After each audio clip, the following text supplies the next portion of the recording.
The cast-iron skillet, cold with last night's bacon grease, sat on the stove as Eli McCready scraped a fork across his plate. It was Tuesday, May 12th. The clock on the wall, a faded thing with a rooster on its face, ticked past 9:30 in the morning. Outside his kitchen window, the Texas prairie around his ranch, the rocking M, stretched out under a sun already hot enough to make the distant hills shimmer. It was quiet, the kind of quiet you could feel in your bones, broken only by the buzz of a fly against the windowpane. He was looking at that skillet, thinking about washing it, when a silver flash on the county road caught his eye. A car. Not Old Man Henderson's familiar truck, but a dust-gray sedan Eli didn't recognize. It was moving way too fast for the washboard gravel, kicking up a long, angry plume of tan dust behind it.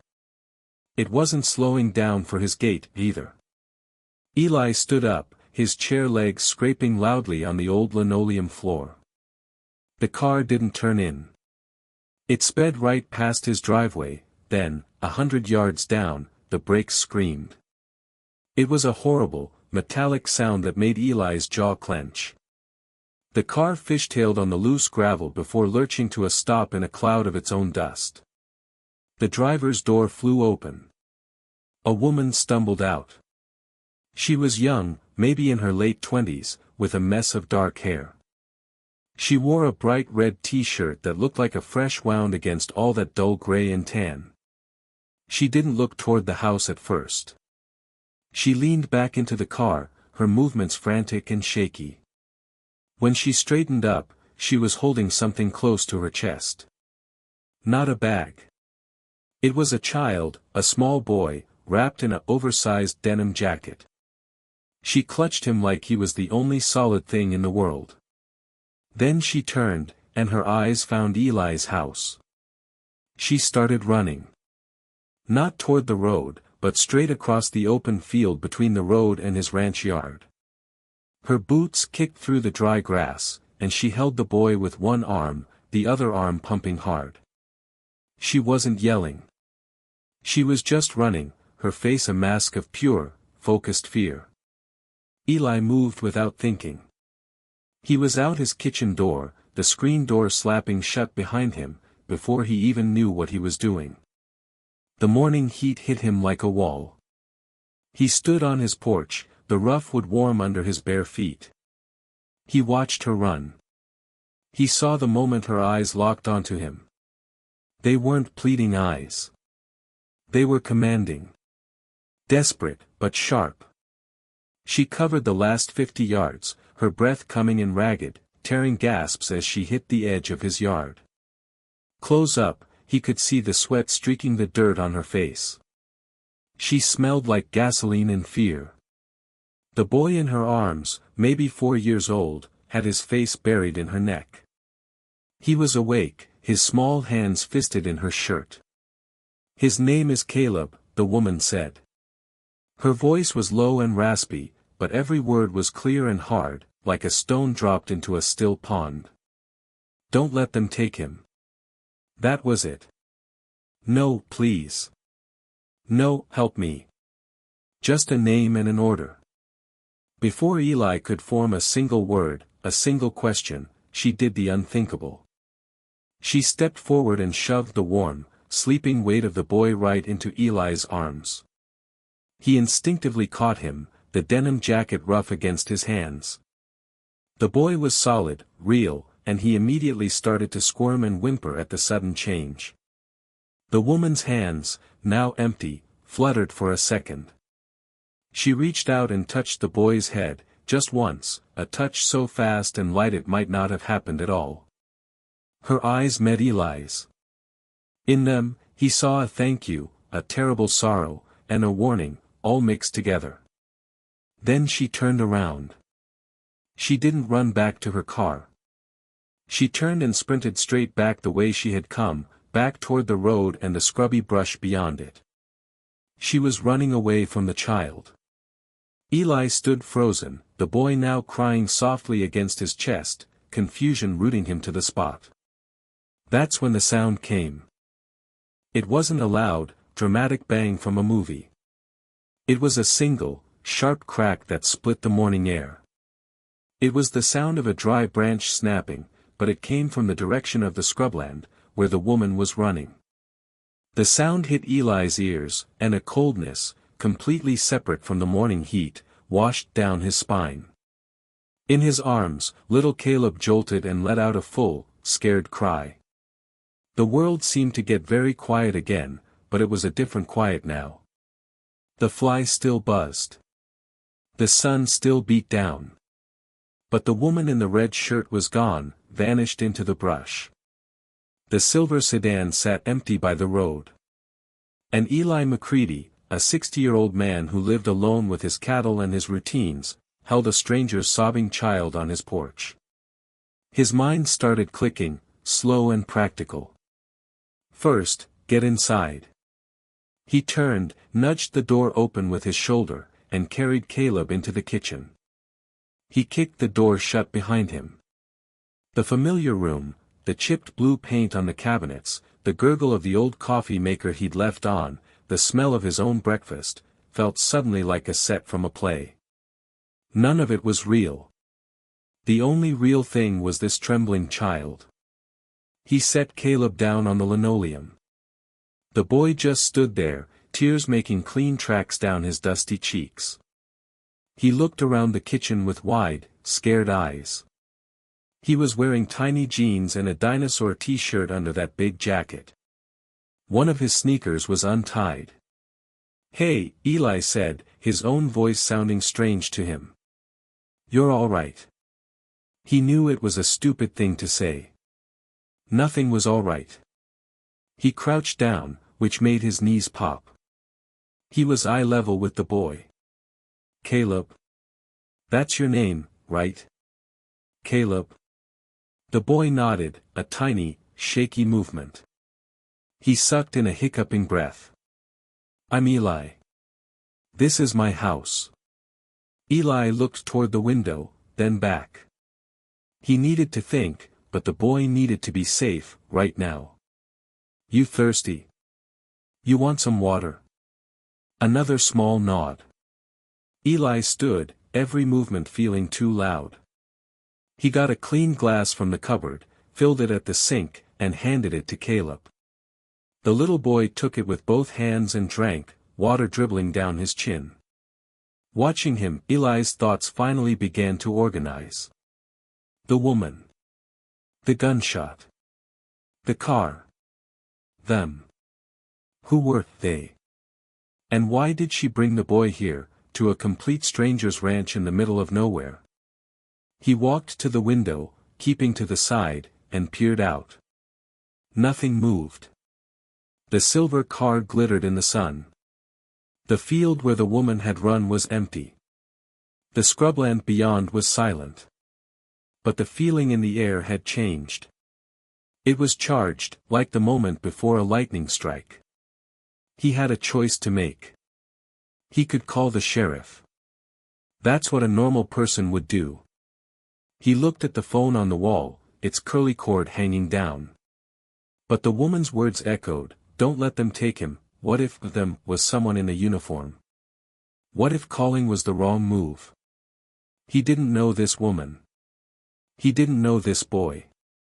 For 15 years, since his wife passed, his life had been about keeping things simple, predictable, and quiet. This was the exact opposite of all of that.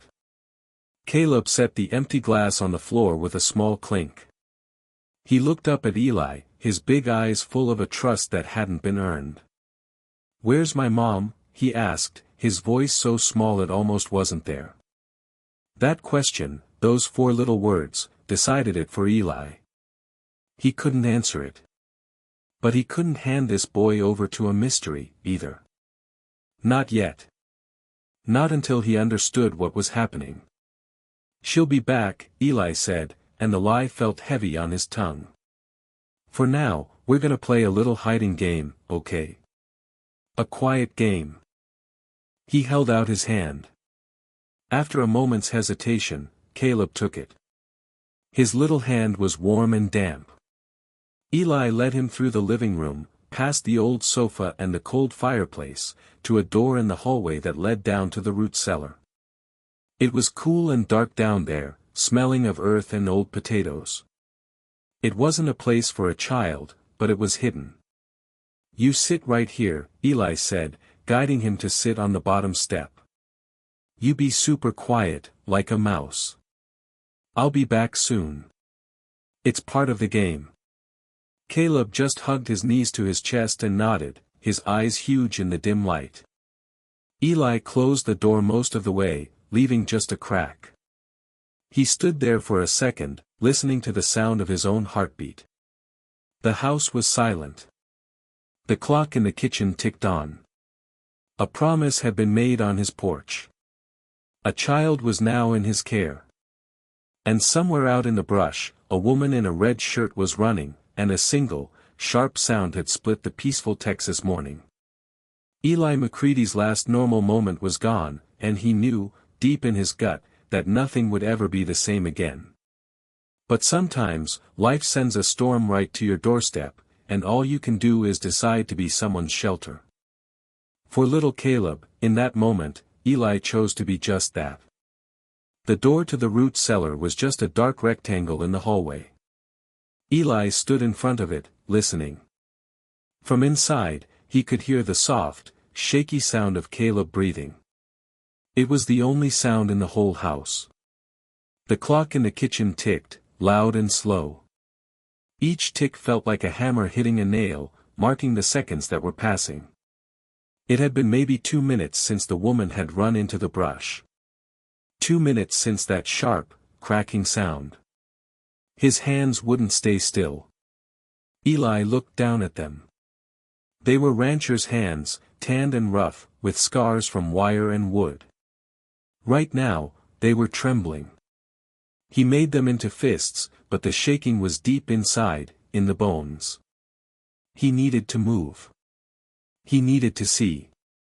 He walked back into the kitchen, his steps careful on the creaky floorboards. The morning sun was higher now, a bright square of light on the linoleum where Caleb had stood just moments before. In the middle of that light was the small glass of water, sitting right where the boy had left it. Eli picked it up. There was a faint, smudgy little handprint on the side. He set it gently in the sink. First, he went to the window over the sink. He didn't stand right in front of it.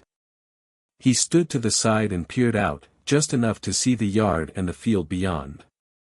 The silver car was still there, a strange, silent guest. The driver's door was still hanging open. Nothing else moved. The prairie was so still it looked like a painting. But something was wrong. Eli knew this land. He knew its normal sounds, the distant low of a cow, the call of a hawk, the wind in the grass. Right now, there was none of that.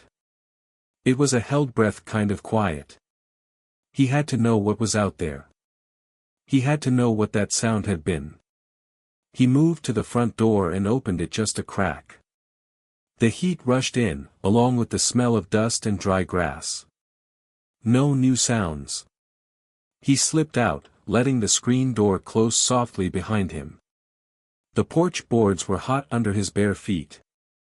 He crouched low and moved to the corner of the house, peering around the edge toward the scrubland where the woman had disappeared. Still nothing. No movement. No voices. His heart was beating a hard, fast rhythm against his ribs. He had a choice. He could go back inside, lock the door, and call the police. That was the safe choice. The smart choice. But the woman's voice was stuck in his head. Don't let them take him, who were them? If he called the sheriff and them turned out to be someone with a badge, he couldn't risk it. Not yet. He had to see for himself. He made the first irreversible choice. He wouldn't wait. He would go look.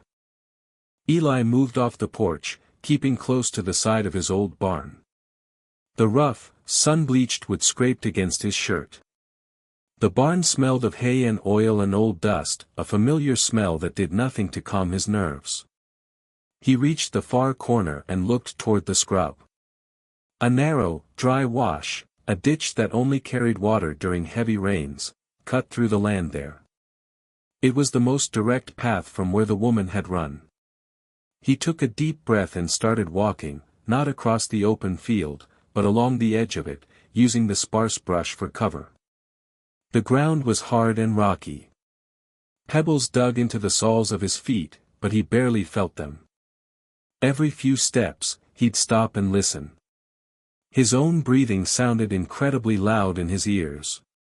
It took him 5 long minutes to reach the edge of the wash.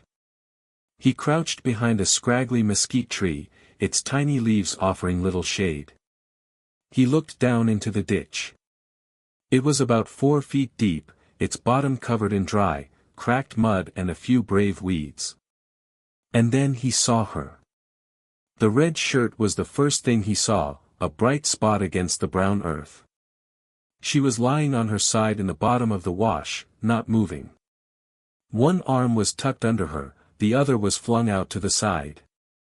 From this distance, maybe 20 yards away, Eli couldn't see if she was breathing. A cold numbness spread through his chest. He waited, watching, for a full minute. No movement. No sound came from her. The only movement was a single black crow that landed on the far bank, tilted its head, and then flew away. He had to get closer. He had to be sure. Eli half slid, half climbed down the side of the wash, trying to be quiet. The dry earth crumbled under his hands. When his feet hit the bottom, a small cloud of dust puffed up around his ankles. He walked toward her, each step feeling like he was walking through deep water. He got within 10 feet of her and stopped. He didn't need to get any closer to know. The way she was lying, so completely still in the harsh sunlight, told him everything. A dark, wet patch was visible on the dry ground near her side. The metallic, coppery smell of blood mixed with the smell of the warm earth. Flies were already beginning to buzz in a lazy, terrible circle. Eli's stomach turned over. He looked away, up at the empty blue sky, blinking hard. He hadn't known this woman. She had been in his life for less than a minute. But she had given him the most precious thing she had, and then she had run out here to draw danger away. A wave of respect and a deep, heavy sadness crashed over him. He stood there for a moment, just feeling the weight of it. He knew he should leave. He should get back to Caleb. But he saw something then, clutched in the hand she had flung out. It wasn't a weapon. It was a small, rectangular piece of paper. A photograph. Carefully, slowly, Eli stepped forward. He knelt down in the dry dirt, the heat of it seeping through his jeans. He gently pried the photograph from her stiffening fingers. It was a Polaroid, the kind that prints right out of the camera. The white border was stained with water marks and something else, maybe sweat. He held it up. The picture showed a smiling little boy on a swing. It was Caleb, a bit younger, his hair a little longer. He was laughing. Pushing him on the swing was a man in a crisp uniform. A sheriff's deputy's uniform. The man was smiling too, his hand firmly on Caleb's back. They looked happy. They looked like a family. Eli stared at the photo. The deputy's face was familiar. It took his brain a second to place it. Ben Riggs. A deputy from Carson County, the next county over. He'd seen his picture in the newspaper about 6, maybe 7 months ago. There had been a scandal. Something about evidence, and corruption.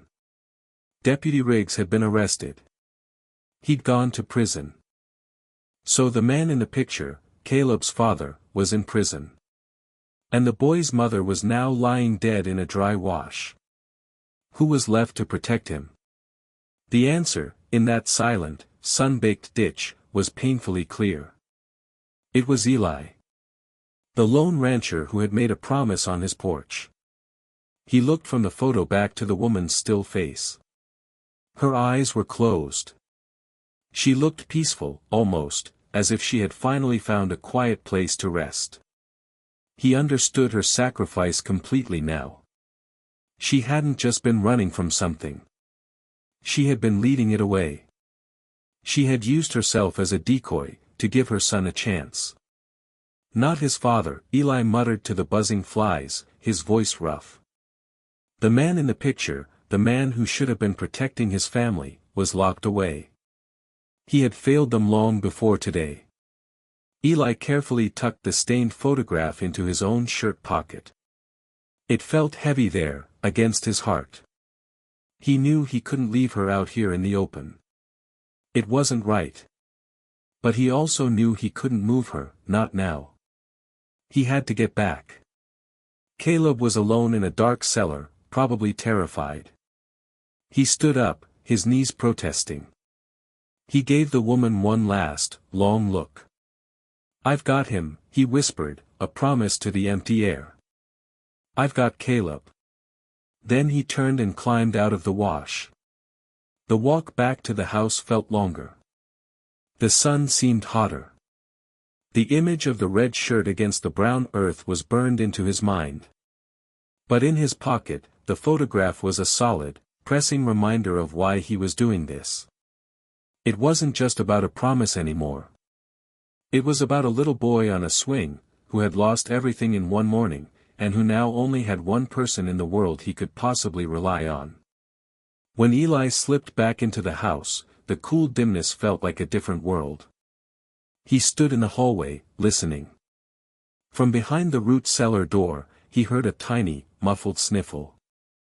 Eli took a deep, steadying breath. He wiped the dust and grief from his face with the back of his hand. Then he walked over and opened the door. Caleb was sitting exactly where he'd left him, on the bottom step, his arms wrapped tightly around his legs. He looked up, his face pale and streaked with dried tears in the sliver of light from the hall.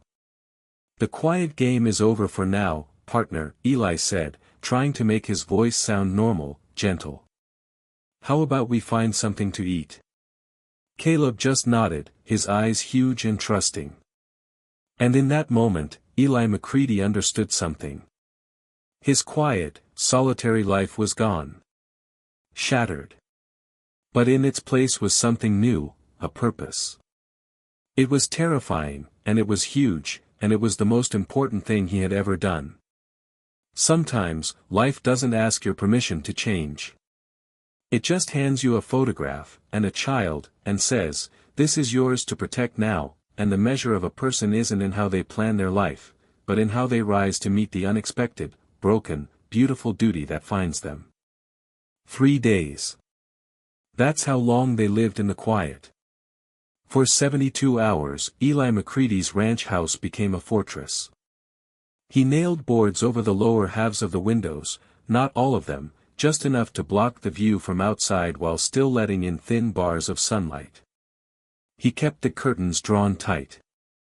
During the day, they lived in the back rooms, the kitchen and the small bedroom he'd fixed up for Caleb. He moved the boy's cot so it wasn't directly in front of the window. At night, they slept in the root cellar. It was cooler down there, and it felt safer, buried in the earth. The days took on a strange, quiet rhythm. Eli's world, which had once stretched across 1,000 acres of prairie, shrank down to the walls of his house. He measured time by mealtimes. Breakfast was oatmeal with a little brown sugar. Lunch was canned soup, heated on the stove. Dinner was more canned soup, or sometimes beans. He'd found an old box of animal crackers in the back of a cupboard, and Caleb would eat them carefully, making the lion last for 3 whole bites. Caleb didn't talk much. He was a quiet shadow, following Eli from room to room. He'd sit on the kitchen floor and roll a toy truck back and forth, the scritch-scratch of its plastic wheels on the linoleum the only sound for hours. Sometimes, he'd look at the door, his head tilted, as if listening for a familiar step that was never going to come. He hadn't asked for his mom again. Eli didn't know if that was good or heartbreaking. Eli's own nerves were stretched as tight as barbed wire. Every creak of the old house made him freeze. Every gust of wind that rattled the windowpanes felt like a threat. He slept in fits and starts, his hand always near the old baseball bat he'd propped by the cellar door. He was constantly listening, his whole body tuned like a radio receiver, searching for a signal of danger. He'd study the photograph. He'd taken it out of his shirt pocket and put it on the mantel, leaning it against a tin of matches. In the daytime, he'd look at it and feel a slow burn of anger at the smiling deputy in his crisp uniform. That man's choices had led to this. His corruption had created this storm, and now Eli and an innocent boy were stuck in the middle of it. He felt utterly alone. He had no one to call. His neighbors were miles away. The sheriff's office was a question mark, a risk he couldn't take. His lifetime of self-reliance, of trusting no one and needing nothing, had left him perfectly isolated. And now, that isolation was a trap. The third evening, as the long Texas dusk turned the sky purple and orange, the quiet ended. Eli was in the kitchen, washing the one bowl and one spoon they'd used for dinner.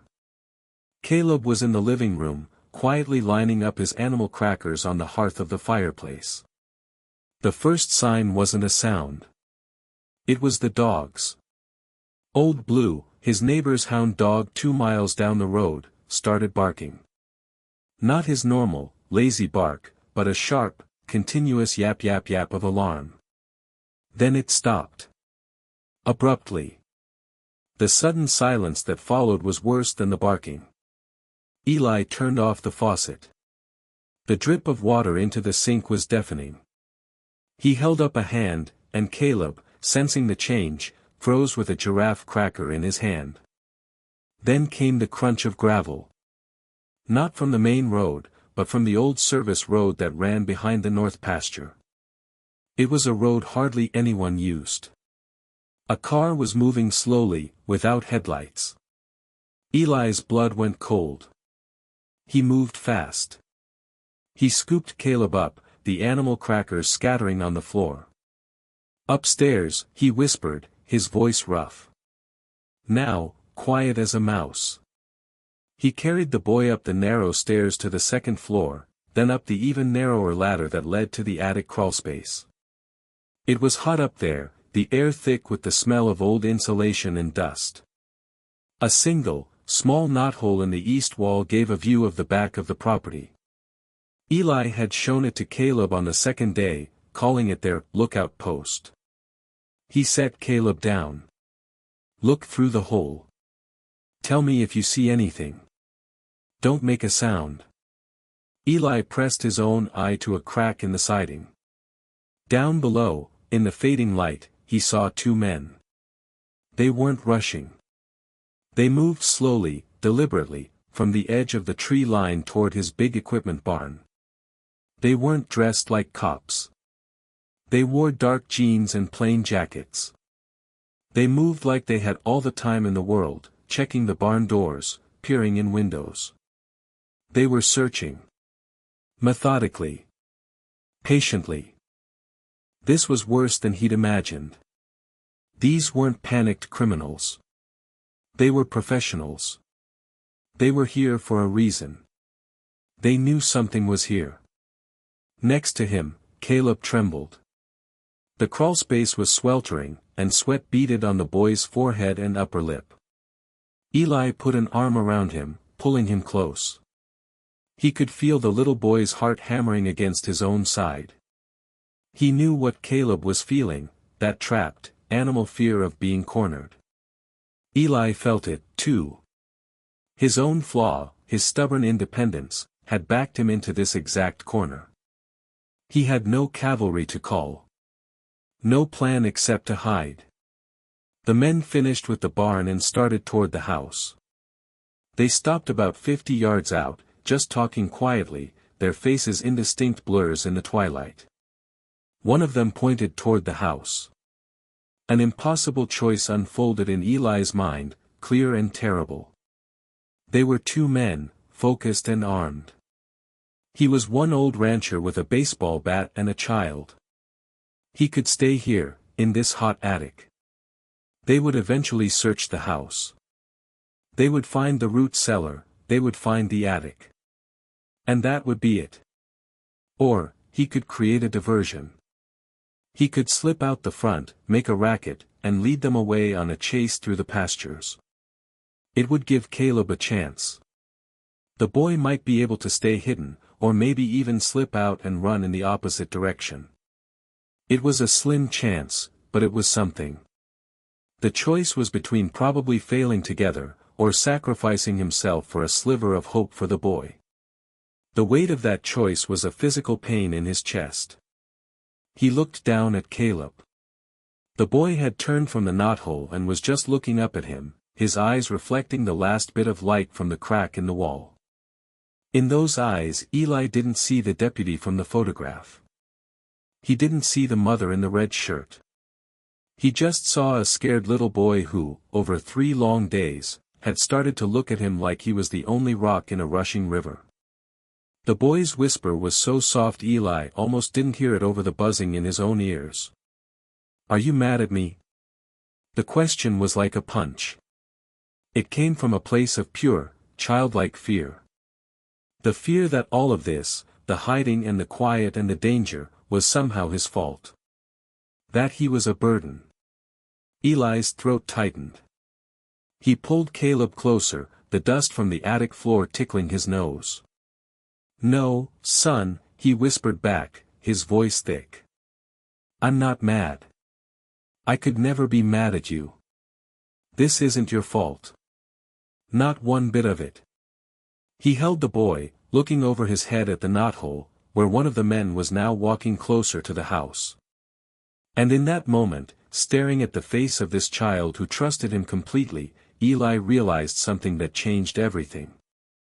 The mother's plea, "Don't let them take him," was a lie. Not a malicious lie. A protective one. The most important kind. She hadn't just been running from those men to save her son. When she'd sprinted away from Eli's porch, toward the gunshot, she had been running to them. She had been leading them away. She had been the diversion. She had made the impossible choice Eli was just now considering, and she had made it instantly, without hesitation. She hadn't been asking Eli to hide Caleb forever. She had been buying him time. She had been trusting a complete stranger to be the next step in her plan, to be smarter, to find a way out that she couldn't see. She hadn't given him a life sentence of hiding. She had given him a mission. A mission with an objective: get Caleb to true safety. Huddling in an attic until they were found wasn't completing that mission. It was giving up. The realization washed over him, cooling the panic in his veins. The woman hadn't failed. She had passed the baton. And he was still holding it. He looked around the hot, dusty attic, at the trap of his own making. Then he looked down at the top of Caleb's head. The fear was still there, but underneath it, he felt a new resolve harden, solid as stone. The game had changed.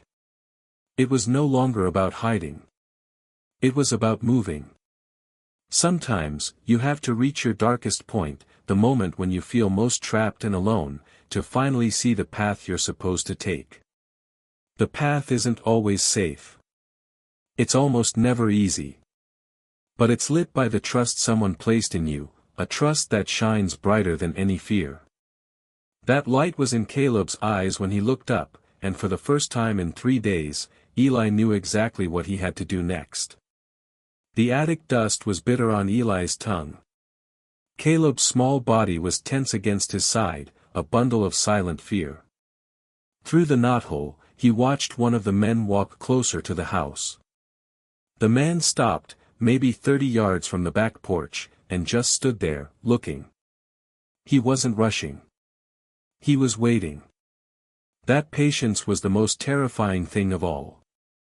Eli's mind, which had been spinning in circles for 3 days, went perfectly still. The woman's sacrifice hadn't been for nothing. She hadn't led danger away just so he could cower in a hole. She'd given him an asset more valuable than any weapon: time. 3 days of time. Time he'd used to hide, when he should have been using it to plan. His isolation, the thing that had made him feel so trapped, could become his weapon. These men didn't know this land. He did. Every draw, every dry creek bed, every old animal trail worn into the dirt over 50 years. They were looking for a man and a child in a house. He needed to stop being that. He needed to become something else, a ghost of the prairie. He looked down at Caleb. The boy's face was pale and smudged with attic dust. Eli put his hands on the boy's small shoulders and leaned close, his voice a whisper that barely stirred the hot, thick air. "We're gonna play a different game now," Eli said. "The quiet game is over. This is the shadow game. We're gonna be shadows. You have to do exactly what I do, okay? Be my echo." Caleb nodded, his eyes wide and serious. "First," Eli said, his mind clicking through steps. "We gotta change our color." He led Caleb back down the ladder, moving slowly, listening for any sound from below. The house was still silent. In the bathroom, he grabbed the bottle of mercurochrome from the medicine cabinet. The bright red antiseptic was old, but it would work. He also found a tub of black axle grease from the barn, still on the sink from a repair weeks ago. Squatting in front of Caleb, he dipped his fingers in the cold grease. "This might feel funny," he whispered. Gently, he smeared dark streaks under the boy's eyes, across his cheekbones, and on his forehead. He did the same to his own face, feeling the gritty grease coat his skin. Then he took the mercurochrome and dotted it on their shirts, his own plaid one and Caleb's dinosaur t-shirt. From a distance, in the dark, it would look like old blood, like they were part of the landscape's wounds. Next, he went to the mudroom. He pulled on his own boots, then helped Caleb into his little sneakers, double-knotting the laces. He didn't grab a coat. He grabbed 2 old, stained canvas feed sacks from a hook. He cut a hole in the top and sides of one with his pocketknife and pulled it over Caleb's head like a poncho. It smelled like grain and dirt. Perfect. He put the other one over his own shoulders. They were no longer a man and a boy. They were 2 shapeless, earth-colored smudges. The last step was the back kitchen window. It was the one with the broken latch, the one he always meant to fix. He eased it open, the wood frame groaning softly. The sound made him freeze. He listened. A coyote yipped far away. No closer footsteps. He climbed out first, dropping softly into the flower bed below, the dry soil crumbling under his boots. He turned and held up his arms. "Okay, partner. Your turn." Slow and quiet. Caleb climbed onto the sill. For a second, he hesitated, looking down at the dark ground. Then he closed his eyes and pushed himself off. Eli caught him, absorbing the weight without a sound. He set the boy down and immediately pulled him into the deep shadow cast by the house. The night air was cool, a shock after the stuffy attic. It smelled of sage and coming frost. Eli dropped to his hands and knees. "Like this," he breathed. Caleb mimicked him instantly. They began to crawl, not toward the open prairie, but along the side of the house, keeping in the blackest shadows. The gravel of the path dug into Eli's palms, but he barely noticed. He was listening, every sense stretched out into the darkness. They reached the corner of the house. Peering around, Eli could see the silhouette of one man still standing in the middle of the backyard, a dark cutout against the starry sky. The other was a moving shadow near the barn. They were converging on the house. Eli knew they had maybe 2 minutes before the men went inside. He pointed. Ahead of them was the old vegetable garden, now just a plot of dry dirt and dead tomato stakes. Beyond that was the irrigation ditch. It was shallow here, but it would hide their shape if they stayed low. Fast now, Eli whispered. To the ditch. Go. He gave Caleb a little push. The boy scrambled forward on all fours, a small, scurrying shadow. Eli followed right behind him. They moved through the garden, the dry tomato vines snagging on their canvas sacks. Eli's heart hammered against his ribs, a drumbeat in his ears. Any second, he expected a shout, a beam of light to pin them to the ground. They tumbled over the edge of the irrigation ditch and into the dry channel. It was only about 2 feet deep here, but it was enough. Eli pulled Caleb close, both of them lying still in the cold dirt at the bottom. He could feel the boy's whole body shaking. Or maybe it was his own. From the house, they heard a door being forced open. A splintering crack. Then the beam of a flashlight swept across the backyard, skimming right over the top of their ditch. The men were inside. Eli knew this was their only chance. The ditch ran all the way to the property's eastern fence line, nearly a quarter-mile away. It passed right by the old water tower, a rusted, 60-foot-tall relic from when the ranch had more cattle. It hadn't held water in a decade. We have to follow this ditch, Eli whispered into Caleb's ear. We have to be quieter than the crickets. Can you do that? Caleb nodded, his head bumping against Eli's chin. They began to crawl again. It was agonizingly slow. They moved on their bellies, elbows and knees digging into the hard-packed soil of the ditch. Pebbles and bits of dried mud pressed into Eli's skin. Caleb followed right behind, a faithful echo, his small breaths puffing little clouds of dust. Every few feet, Eli would stop and listen. He could hear faint noises from the house now, the thump of doors, the sound of things being moved. The search had begun. The crawl felt like it took hours. The metal legs of the water tower finally appeared above them, a black skeleton against the Milky Way. The ditch ran right under its shadow. This was the risky part. They had to leave the ditch here to get to the county road, their only hope of flagging down a car from a safe distance. Eli was about to motion for them to climb out when a new sound froze him. An engine. Not from the road, but from his own yard. A truck door slammed. Then another.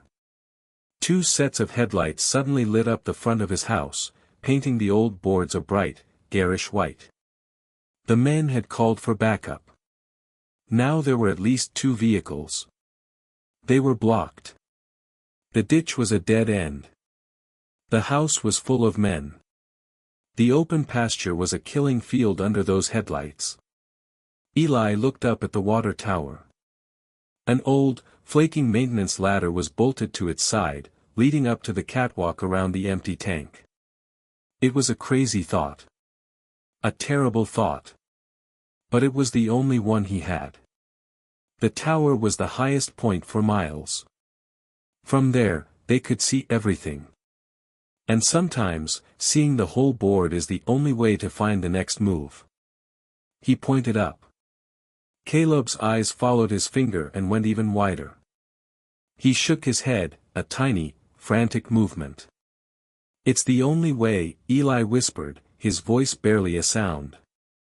I'll be right behind you. I won't let you fall. He could see the terror in the boy's face. But he also saw trust, fighting its way through. Caleb turned to the ladder, reached up, and wrapped his small hands around the cold, rusty iron of the lowest rung. He pulled his feet up. Eli stayed right beneath him, his hands hovering around Caleb's waist, not touching, but ready. The boy climbed. It was slow. Each time a foot found the next rung, it scraped with a tiny metal sound that made Eli wince. They climbed past the point where the ditch could hide them, up into the open air. Below, a man shouted. A flashlight beam stabbed the darkness, swinging wildly. It missed them, sweeping across the pasture. They kept climbing. The wind was stronger up here, a cold bite that cut through the canvas sack. Eli's arms burned with the effort. They finally reached the catwalk, a narrow metal grating that circled the giant, empty tank. Eli helped Caleb scramble onto it, then pulled himself up. They crouched behind the safety railing, which was loose and wobbly. From this height, Eli could see everything. His ranch yard, swarming with 4 men now. The headlights of the 2 trucks. The long, dark ribbon of the county road, empty and peaceful just half a mile away. So close, and yet completely unreachable. One of the men below pointed straight at the water tower. They'd been seen.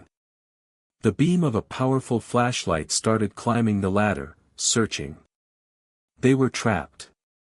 High up, exposed, with nowhere left to run. The men would simply wait for them to come down or climb up after them. Eli's eyes darted around the catwalk, landing on the giant, rusted valve we'll use to release water from the tank. It was frozen shut with years of corrosion. Next to it was a heavy maintenance wrench, left up here and forgotten a lifetime ago.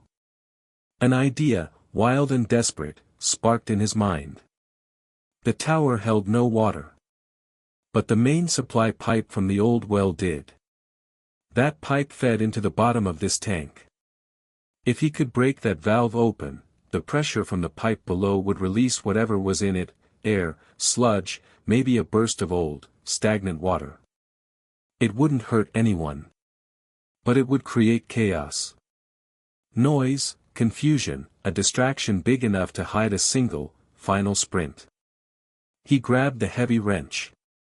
It felt solid and cold in his greasy hand. He fitted it onto the valve wheel and threw his whole weight against it. Nothing. The wheel didn't budge. He could hear the men starting to climb the ladder now, the metal ringing with their weight. "Caleb," he rasped, the word torn out by the wind and effort. "Get behind me. Hold on to the railing." He took a deep breath, planted his boots on the grating, and pushed again. Every muscle in his back and shoulders screamed. The rust on the valve shrieked in protest. And then, with a final, grinding shriek of metal, it broke loose. For a second, nothing happened. Then a deep, gurgling roar erupted from the bowels of the tower. It sounded like a giant beast waking up. A jet of rust-brown water, air, and decades of sludge exploded from the outflow pipe at the base of the tower with tremendous force. It wasn't a stream, it was a geyser, roaring out across the dry ground, flooding the area right where the men had parked their trucks. The flashlight beams went crazy, swinging toward the sudden deluge. Shouts of surprise and confusion echoed up from below. The ladder vibrated as the men climbing it hurried back down, slipping on the wet rungs. In the chaotic, roaring dark, Eli saw their one chance. The men were distracted, focused on the unexpected flood around their feet. Between the tower and the thick line of cottonwood trees that marked the property line was a narrow gap of open ground. It was maybe 40 yards. A sprint, in the open, under a sky full of stars. He dropped the wrench. It clanged against the metal grating. He turned to Caleb, who was staring at the roaring water below with a mix of terror and awe. Eli put both hands on the boy's shoulders, making him look up. The wind whipped at their clothes. The stars were brilliant and cold overhead. Below, the world was noise and confusion. Up here, for this 1 second, it was just the two of them. Eli leaned close, his voice calm and clear, cutting through the roar. "Now we run." 1 year later, on a cool September morning when the light had a golden, gentle quality, the cast-iron skillet sizzled on Eli McCready's stove. The smell of frying ham and fresh coffee filled the kitchen. Sunlight streamed through the window over the sink, catching the dust motes dancing in the air. The window itself was new, with clear, clean glass, replacing the one he and Caleb had crawled out of that wild night. Eli flipped the ham slice with a practiced flick of his wrist. He listened to the sounds of the house. The soft thump from the living room was Caleb, now 5 years old, building a fortress out of sofa cushions. The old clock on the wall ticked its steady, familiar rhythm. It was a Saturday. No rush. So much had changed in a year. The scar on the land where the silver sedan had finally been towed away was now just a patch of taller, greener grass, fed by the runoff from that long-gone summer. The rusted water tower still stood, but the broken valve had been repaired. Eli had painted the lower half a fresh, bright white. The events of that week had unfolded quickly after their desperate run through the cottonwoods. They had sprinted those 40 yards, Eli half carrying Caleb, their lungs burning. They had stumbled into the thicket, thorns scratching their arms, and kept moving until they reached Old Man Henderson's fence line. Eli had used Henderson's phone, his hands still shaking, not to call the local sheriff, but the state police office 2 counties over. He figured that was far enough away. The state troopers had arrived in a swarm of blue and red lights. The men at the ranch, caught off guard by the chaos of the water tower and now outnumbered, had been arrested without a fight. The whole story had come out, piece by piece, in the following weeks. The corrupt deputy, Caleb's father, had hidden a digital key, a tiny drive containing evidence of an entire ring, inside a child's toy. A blue plastic dinosaur. His wife, Caleb's mother, had discovered it. She'd known she couldn't go to the local authorities, her husband's old partners were too connected. So she ran. She'd driven for 2 days, aimlessly, before seeing Eli's lonely ranch road and following a gut feeling that this was a place someone good might live. The men weren't after the boy. They were after the dinosaur, which had been in a diaper bag she'd left in the silver car. It was now sealed in an evidence locker 100 miles away. The story made the papers for a week, then the world moved on. But on the Rocking M, the story was just beginning. A new, sharp sound cut through the morning's peace, the crunch of gravel on the driveway. Eli saw the dust plume first, then the dark shape of a sedan. It was a sheriff's cruiser, but not from their county. This was Sheriff Dale Miller from Carson County, the next one over. He was a new sheriff, elected after the scandal, a man with a firm handshake and tired eyes who had been trying to clean up the mess left behind. Eli didn't feel the old cold fear at the sight of the car. He felt a quiet alertness. He turned the stove burner off and called, "Caleb. Company." Caleb appeared in the kitchen doorway, his hair sticking up from the cushion fort. He didn't hide. He walked over and stood beside Eli, leaning slightly against his leg, a silent habit he'd developed. Together, they watched through the window as Sheriff Miller stepped out of the car, adjusted his hat, and walked slowly toward the house. Eli met him on the porch. The air was cool, carrying the smell of sage and turning leaves. "Sheriff," Eli said, nodding. "Eli," Sheriff Miller replied. His gaze dropped to Caleb and softened. "Morning, Caleb." "Hi," Caleb said, his voice clear. "I won't take up much of your time," the sheriff said, holding up a manila folder. "Just wanted to bring this by personally. The last of the paperwork. The trial's done. Sentencing was yesterday. Life, for all of them. It's over." He handed the folder to Eli. Eli took it, the paper cool against his fingers. He didn't open it. He already knew everything that was inside. "The boy's father," the sheriff said, choosing his words carefully. He waived all parental rights. Signed the papers from his cell. He said it was the only decent thing he could think to do. The sheriff looked at Caleb, then back at Eli. "Social Services has signed off, given the circumstances and the home study. It's all there. Adoption paperwork, when you're ready. Eli just nodded. The words were too big for the quiet morning. He'd already known this was coming. The social worker, a kind woman named Maria, had visited 4 times over the summer. Caleb had shown her his room and the baby rabbit they'd found and nursed with a dropper. "You're a good man, Eli," Sheriff Miller said, extending his hand. Eli shook it. "Just kept a promise." The sheriff tipped his hat, got back in his car, and drove away, the dust settling slowly behind him. Eli stood on the porch for a minute, the folder in his hand.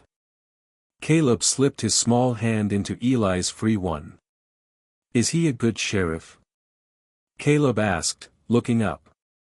"I believe he is," Eli said. They went back inside. The smell of ham and coffee wrapped around them like a blanket. Eli placed the official folder on the mantel, right next to the stained Polaroid of Caleb and his father on the swing.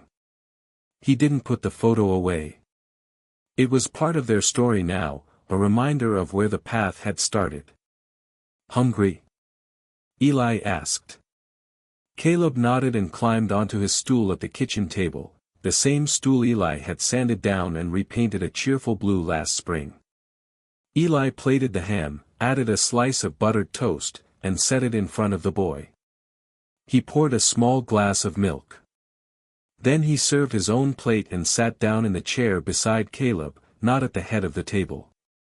For a few minutes, the only sounds were the clink of cutlery and the cheerful chirping of sparrows outside the window. Caleb ate with a focused energy, a healthy 5-year-old's appetite. He finished his toast, took a long drink of milk, and looked at his plate. A small, contented smile touched his face. "The ham's good," Caleb said. 3 simple words. They weren't about the past. They weren't about fear or running or hiding. They were about the present moment. A sunny kitchen. A shared meal. Safety. "Glad you like it," Eli said, his own voice a little rough. After breakfast, there were chores. That was the rhythm of ranch life, and it had become their rhythm. Eli washed the dishes. Caleb, standing on a small step stool, dried them, carefully wiping the cast-iron skillet until it was smooth and dry. They worked in a comfortable silence, a team. Later, they pulled on their boots by the back door. 2 pairs sat on the worn mat, Eli's old, scarred leather boots, dusty from yesterday's work, and Caleb's smaller ones, scuffed at the toes from kicking rocks and climbing on fence rails. Eli had taught him how to tie the laces just last month. They spent the morning checking fence lines in the north pasture. Eli showed Caleb how to look for a loose wire, how to test a post. Caleb carried a small hammer from Eli's toolbox, taking his job very seriously. The prairie spread out around them, vast and peaceful under the enormous blue sky. It was the same land where they had once crawled on their bellies in terror. Now, they walked it freely. In the afternoon, they drove into town for groceries. Eli didn't look over his shoulder in the rearview mirror anymore. He listened to Caleb chatter about the clouds looking like dragons. They parked on Main Street. As they walked toward the hardware store to pick up some nails, Eli's hand rested lightly on Caleb's shoulder, a guide, not an anchor. They passed the diner, the library, the post office. People nodded. "Morning, Eli." "Hey there, Caleb." They were no longer a mystery. They were just Eli and Caleb. The rancher and his boy. That evening, after supper, Caleb took his bath. Eli sat in the old armchair in the living room, listening to the splashes and the imaginative sound effects coming from the bathroom. He looked around the room. The sofa cushions were back in place. The baseball bat was back in the closet by the front door, just a tool again. The chipped blue door to the root cellar was closed, but it wasn't locked. During the day now, the front door itself often stood open, just the screen door latched, to let in the fresh air. When Caleb came out in his pajamas, his hair damp and spiky, Eli read him a story. It was about a brave little engine. Caleb's eyes grew heavy, and by the end of the second book, his breathing had slowed into the deep, even rhythm of sleep. Eli carried him to bed, tucking the covers around his shoulders. He smoothed the boy's hair back from his forehead.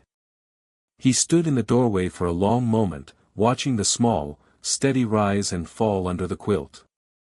He walked back to the quiet kitchen. He poured the last of the coffee, even though it was cold, and stood at the sink, looking out at the night. The stars were coming out, the same stars that had witnessed their flight. The ranch was dark and quiet and whole. The promise had been kept. It had transformed from a desperate plea into a daily reality, packed lunches, lost teeth, skinned knees, and bedtime stories. The scar was there, but it wasn't a wound anymore. It was a seam, a place where two separate lives had been knit together into something new and strong and unbreakable. Sometimes, life brings a storm right to your doorstep. It can seem like it's going to sweep away everything you know. But if you stand firm, if you choose to be someone's shelter in that wind and rain, you might find that the storm doesn't destroy your life. It waters it. It clears the air. And when the sun comes out again, you'll see you're not standing in the same old place. You're standing in a new world, greener and brighter than before, with someone beside you to share the view. And that's the greatest gift of all.